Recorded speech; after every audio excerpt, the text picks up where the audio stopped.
เซฮายสบายดีพี่น้องสวัสดีเด้อพี่น้องปองไปายเบิดสุขูสุคนบ่ว่าสิอยู่ไทยอยู่ลาวอยู่ต่างประเทศมาพอกันอีกแล้วกับบ่าววงมื้อนี้พาพี่น้องหรือว่าพา FC มาชมบรรยากาศเข้มของสวรรณเขตแต่ว่ามาตอนเที่ยงพี่น้องย่านตอนแลงบ่ได้มาเพราะว่าสิไปเวียกหรือว่าไปธุระซอยไปธุระหรือว่าไปเวียกอันน้ำยาน้ำยาคูพี่น้องเลยพาพี่น้องมาชมบรรยากาศตอนเที่ยงๆอาจสิแดดจักหน่อยเด้อพี่น้องแต่ว่าก็บ่ค่อยมีคนเด้เพราะว่ามันแดดต้องประมาณ5โมง6โมงคนจะหลายเพราะว่าเขาเจ้าสิมาแล่นออกมาแล่นหรือว่ามาวิ่งออกกำลังกายนั่นเองฝั่งนั้นจะเป็นมุกดาหารพี่น้องฝั่งไทยแลนด์มุกดาหาร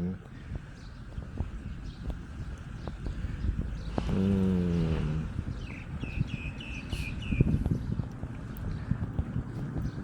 น้ำคลองก็ขึ้นเด้น้ำขึ้นพี่น้อง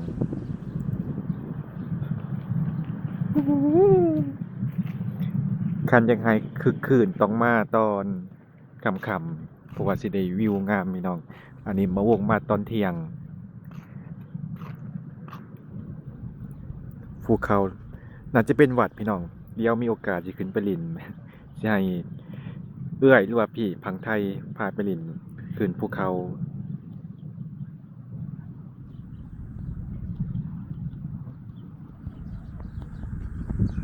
อันนี้จะเป็น จุดเด่นจุดสำคัญของจุดเช็คอินของนครไกรสอนหรือว่าสวรรณเขตนั่นเองพี่น้องก็คือแคมป์คลองแต่ว่าทั้งเทิงเพิ่นจะมีตลาดกลางคืนนี่พี่น้องจะมีตลาดกลางคืนลาวเจริญเดี๋ยวมีโอกาสสิพาพี่น้องมาย่างตอนกลางคืนให้ FC เบิ่ง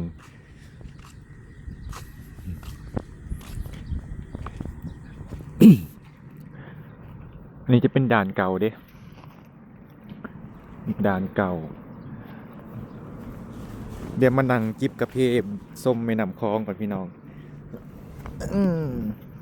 มากับไพ่บริษัทมากับโมมากับพระ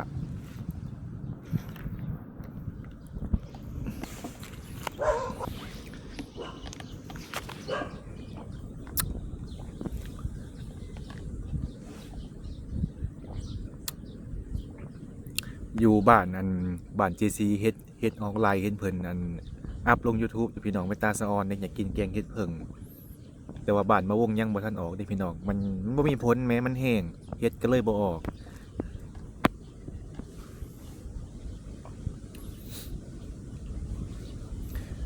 เจอามาลาก็เสร็จอันส่วนไปบุญอยู่พี่น้องบุญบั้นบุญยังบุญบั้งไฟนั่นแหละวันที่21เดี๋ยวพังเบิ่งก่อนพี่น้องบางทีอาจสิได้แวะแต่ว่ารถเฮาบ่มีเด้คันมีคนมาเอาก็สิแวะไปเพราะว่าเฮาบ่ได้เพราะว่าบ่าวงก็บ่ได้อัน บ่าวงกับบ่ได้เอารถจักรมาเด้อพี่น้องบ่าวงขี่รถสายทางมามันอาจสิยากแหน่จักหน่อยคันสิเข้าไปก็อาจสิลำบากคนมาเอา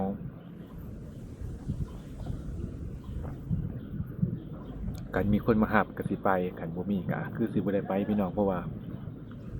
บ่มีรถไปนั่นเอง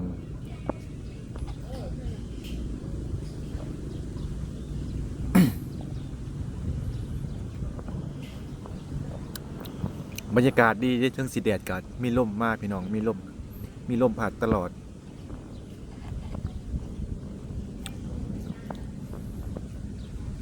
เดี๋ยวสิพา FC ย่างไปไปเบิ่งพญานาคพี่น้องอืม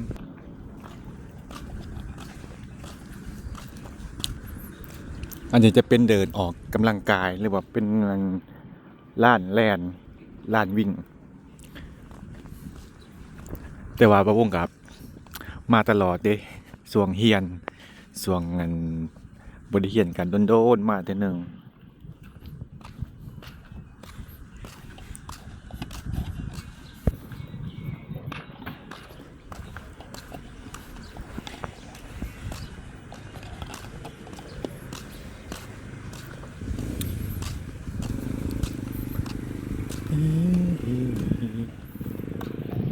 บ่าวงกับบท่านได้เคยขามไปเล่นทางมุกดาหารเด้เดี๋ยวมีโอกาสจังสิไปว่าเฮากับพาสปอร์ตเฮาก็มีแหละนี่พี่น้อง บัตรสปอร์ตหนังสือเดินทางก็เฮ็ดแล้วเป็นที่เรียบร้อยมีแต่มีโอกาสมื้อใดว่างๆอาจสิได้ข้ามไปเล่นทางฝั่งไทยไปหาเอื้อยไปหาอ้ายไปหาหมู่ไปหาครูเพราะว่าหมู่เบาวงนั้นส่วนหลายก็อยู่ไทยพี่น้องส่วนหลายเพิ่นอยู่ไทยข้างหน้าจะเป็นลานพญานาคเด้ ช่วงออกพรรษาเขาเจ้าที่จัดงานแข่งเรือประจำปีพี่น้องเพิ่นจัดยิ่งใหญ่เด้ทุกๆปี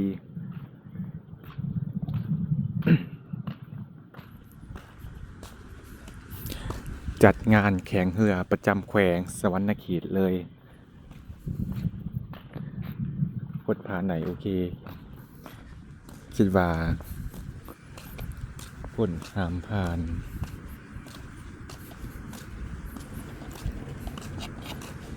อืม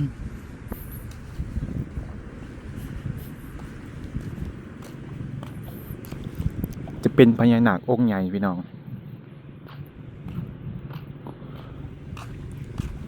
ลานพญานาค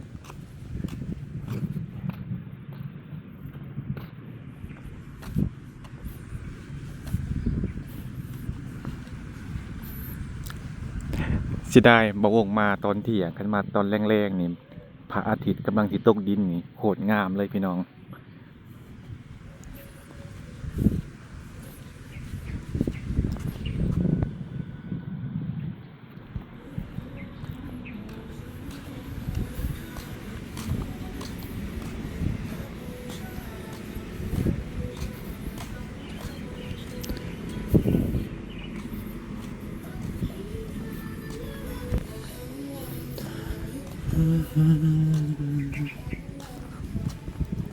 ขอให้สุขภาพอนามัยสมบูรณ์แข็งแรงอายุพันยู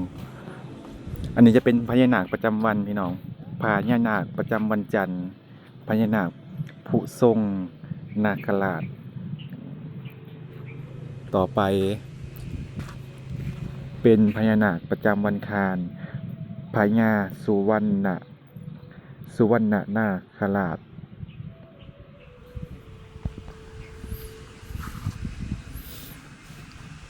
ต่อไปเป็นพญานาคประจำวันพุธบ่าววงเกิดวันพุธเด้อพี่น้องมีตัวอีสังอยู่ในปากพญานาคโอ้บ่เห็นไหมมัน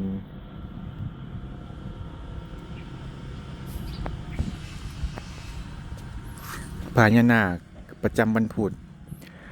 พญานาคสีสุทโธนาคราชสีเขียวมีจิตเมตตาปราศจากอันตรายดึงดูดทรัพย์โอ้ยสาธุวันพุธเป็นวันเกิดเป็นวันเกิดเป็นวันเกิดบ่าวงพี่น้องวันพุธวันเกิดวันพุธอ่ะโอ้ว่าไปกับสับสนเองไหมบ่าววงเกิดวันพุธวันที่15เดือน7ปี2000พี่น้องก็คือสิครบรอบ26ปีเดือนหน้านั่นเองมาวันต่อไปเป็นวันพฤหัสหรือว่าวันพฤหัสพระนาสีสัตนาคราชที่สมคุ้มครองป้องกันภัยจากอาวุธจากภัยอันตรายต่างๆต่อไปเป็นวันศุกร์พี่น้องพญานาคพญาธนมูลนาคราชสีผ้าขาขายร่ำรวยเงินทอง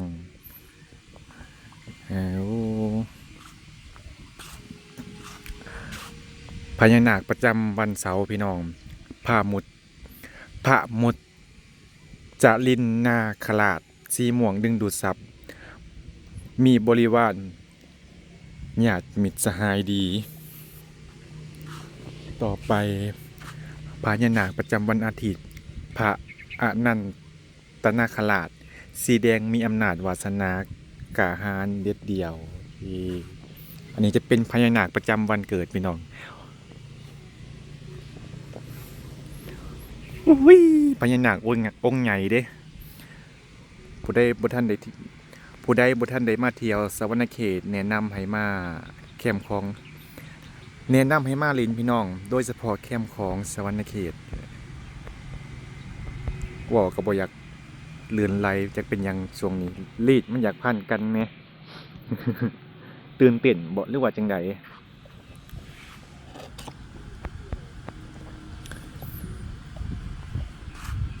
นี่แหละจุดเช็คอินสำคัญของสวรรณเขตก็คือแคมป์ของสวรรณเขตพี่น้อง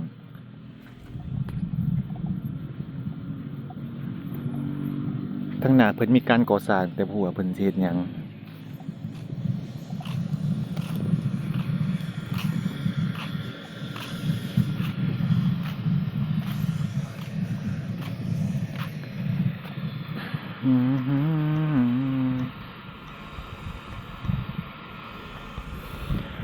อยู่สวรรณเขตมีสนามบินเด้อพี่น้องแต่ว่าเป็นสนามบินใหญ่บ่แม่น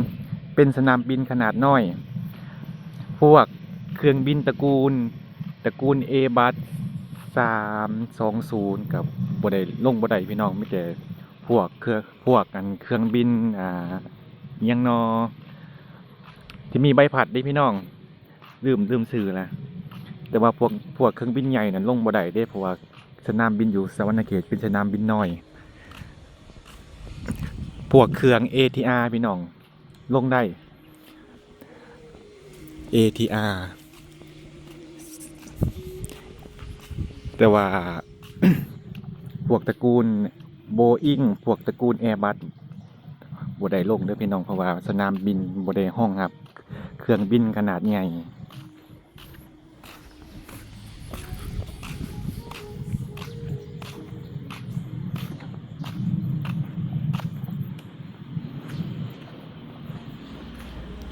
จุดเช็คอินสวรรณเขตสิได้ไหมมาบ่ถึกยาม มาบ่ถึกสว่างมาบ่ถึกโมงแต่ก็บ่เป็นหยังพี่น้องถึงสิแดดก็งามคือเก่า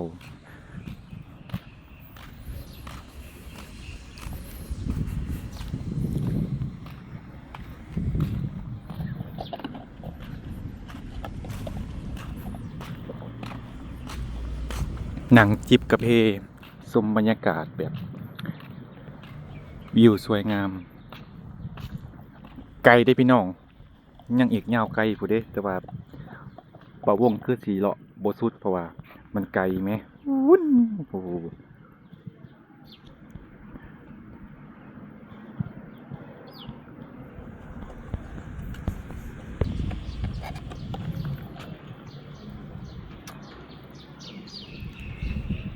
แดด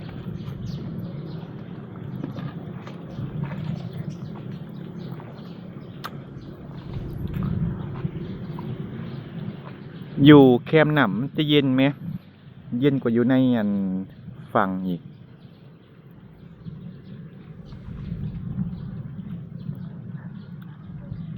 เป็นเซาทุ่งศาสตร์ไทยพี่น้องเพิ่นจะลดทุ่งลงเคิงเสาเป็นสัญลักษณ์ไว้อะไรกับพี่น้องก็น่าจะฮู้ว่าเกิดหยังขึ้นเนาะบ่วงก็แสดงความเสียใจนำหลายๆเด้อ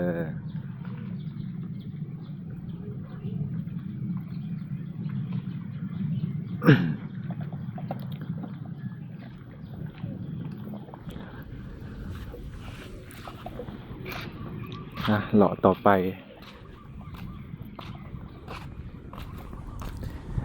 ที่จริงบ่วงก็อยากถ่ายภาพบรรยากาศภายในเมืองตอนกลางคืนพี่น้องมันสิงามเด้เพราะว่าอยู่สวรรณเขตจะมี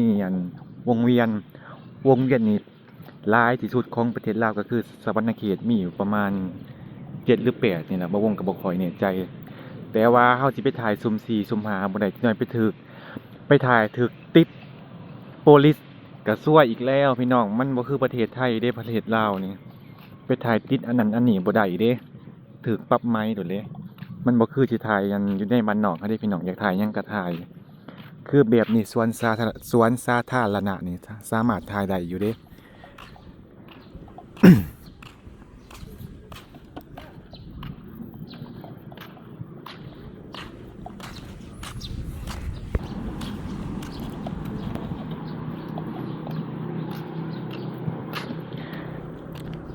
สวรรณเขตก็มีบ่อนท่องเที่ยวหลายบ่อน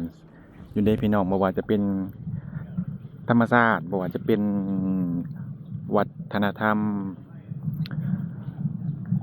ก็มีหลายบ่อนอยู่ถ้าสิให้แนะนำอยู่ในโตนครไกรสอนหรือว่าสวรรค์ก็มีแคมป์ของพี่น้อง มีตลาดกลางคืนแล้วก็มีพระธาตุอิงหังซึ่งเป็นพระธาตุเก่าแก่ประจำแขวงสะหวรรณเขตแล้วก็มีวัดป่าถ้ำเจียพี่น้องโอ้หลายบอนอยู่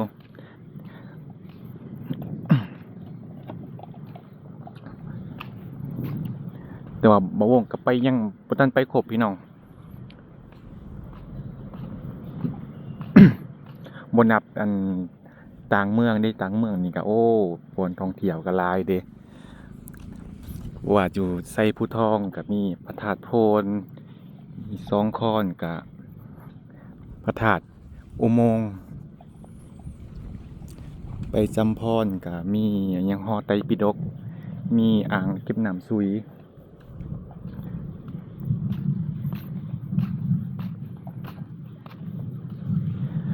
ส่วนผาบางทองกับจุดเด่นก็คือ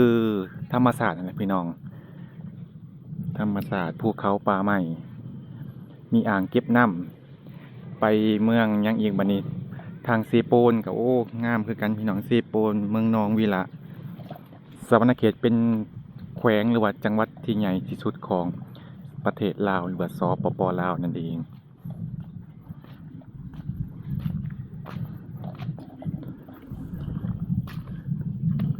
อยากข้ามไปลินเนี่ยเนาะไปมุกดาหารไปใส่เงินบาท เอ้าที่จริงอยู่ลาวก็ใส่เงินบาทได้พี่น้องใส่เงินบาทก็ได้เงินลาวก็ได้เงินดอลลาร์ก็ได้แต่ว่าอยากไปพี่น้องอยากไปอันนี้นะ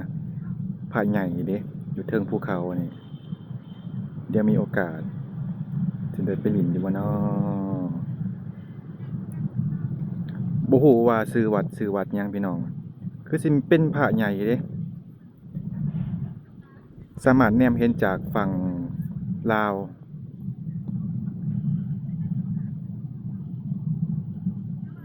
ปู้ยยังอีกไกลเด้พี่น้องบ่แม่นไกลๆเด้พู้แต่ว่าบ่วงกันย่างไปบ่สุดดอกเพราะว่ามันไกลคันขี่รถนะใครแน่แต่ว่ารถพัดจอดไว้อยู่ห้านกาแฟห้านอเมซอน